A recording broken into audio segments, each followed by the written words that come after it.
On va corriger l'activité 1, page 152. Donc activité 1, téléchargement d'application. Lors d'un sondage réalisé auprès de 30 personnes, on a posé la question: combien d'applications avez-vous téléchargées sur votre smartphone le mois dernier? Les réponses sont données ci-dessous. Alors, 0 application téléchargée, il y a 6 personnes, effectif de 6. Une application téléchargée, 8 personnes, un effectif de 8, etc. etc. Donc ici, au total, il y a 30 personnes qui ont répondu au sondage ici. Donc Mehdi affirme: la moyenne d'applications téléchargées est de 2,5. Laureline lui répond: c'est faux, car il y a plus de personnes qui ont téléchargé une application que de personnes qui en ont téléchargé 3 par exemple. Donc le poids du 1 dans la moyenne doit être plus important que celui du 3. Qui a raison? Écrire les calculs permettant de déterminer le nombre moyen d'applications téléchargées. Alors on voit que comme on est entre 0 et 5, si on fait une moyenne toute bête là, sans tenir compte des effectifs, on obtient 2,5.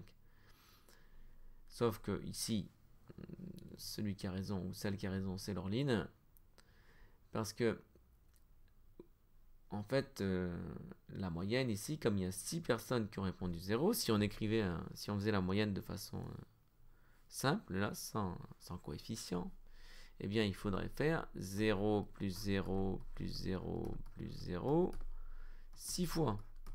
Parce qu'il y a 6 personnes qui ont répondu 0.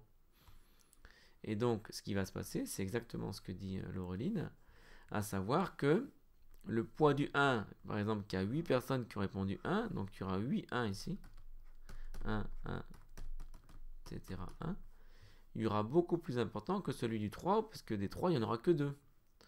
Donc, des 3, il n'y en aura que 2. Donc, effectivement, le 1, il va peser plus que le 3. Donc, on a ici une situation typique de moyenne avec coefficient, donc ce qu'on appelle une moyenne pondérée. Donc chaque valeur ici a un poids, donc par exemple 0 a un poids de 6, 1 a un poids de 8, etc. Donc c'est une moyenne pondérée avec coefficient. Donc ici, qui a raison? Ben, c'est Laureline qui a raison. Donc c'est Laureline qui a raison. Et là, c'est bien expliqué le problème. C'est Laureline qui a raison.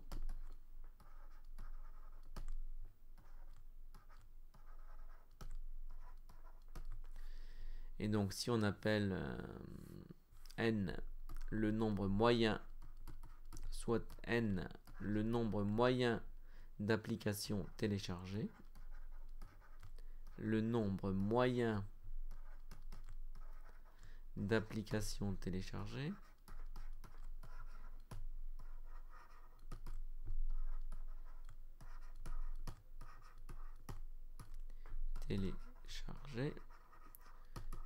pour calculer ce nombre moyen, eh bien, alors on pourrait écrire 0 plus 0 plus 0 plus 0, mais ça va être un peu fatigant. Donc autant écrire, alors bon, pour 0 ça va pas servir à grand chose parce que ça va faire 0, mais on l'écrit quand même ici, donc 0 fois 6, donc 0 avec le coefficient 6, plus 1 fois 8 parce qu'il y a 8 personnes qui ont répondu 1, plus 2 fois 7, plus 3 fois 2, plus 4 fois 3,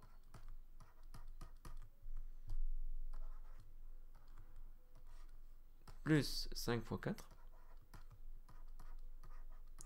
Et ensuite, il faut diviser par le nombre total de personnes, donc par 30. Hein, parce que 6, tout ça, ça fait 30. Hein. Donc on divise par les 30 personnes. Et on s'aperçoit en fait qu'on a une moyenne avec coefficient, comme ce qu'on fait quand on a des notes. Sauf que ce qu'il y a de particulier ici, c'est que le coefficient, c'est l'effectif. Le coefficient de 0, c'est l'effectif, parce qu'il y a 6 personnes qui ont 0. Etc., etc. Donc on a une moyenne pondérée par les effectifs. Et c'est typique, quand on a une situation comme ça, on peut toujours calculer la moyenne en faisant une moyenne pondérée par les effectifs. Ça évite de tout additionner. Et par exemple, d'écrire 1 plus 1 plus 1, on écrit directement 1 fois 8. Donc ça revient à faire une moyenne avec coefficients, les coefficients étant les effectifs de chaque valeur ici. Alors on va quand même calculer ce nombre moyen d'applications téléchargées pour montrer que ça ne fait pas 2,5. Donc on y va. Donc 0 fois 6 ça fait 0, 1 fois 8 ça fait 8, donc on entre 8, plus 2 fois 7 donc 14, plus 3 fois 2 6, plus 4 fois 3 12, plus 5 fois 4 20. On fait entrer, on divise par 30 et on obtient 2. Donc vous voyez que la moyenne, ce n'est pas 2,5, c'est 2. Enfin le nombre moyen. Donc le nombre moyen d'applications téléchargées, autrement dit la moyenne du nombre d'applications téléchargées est 2.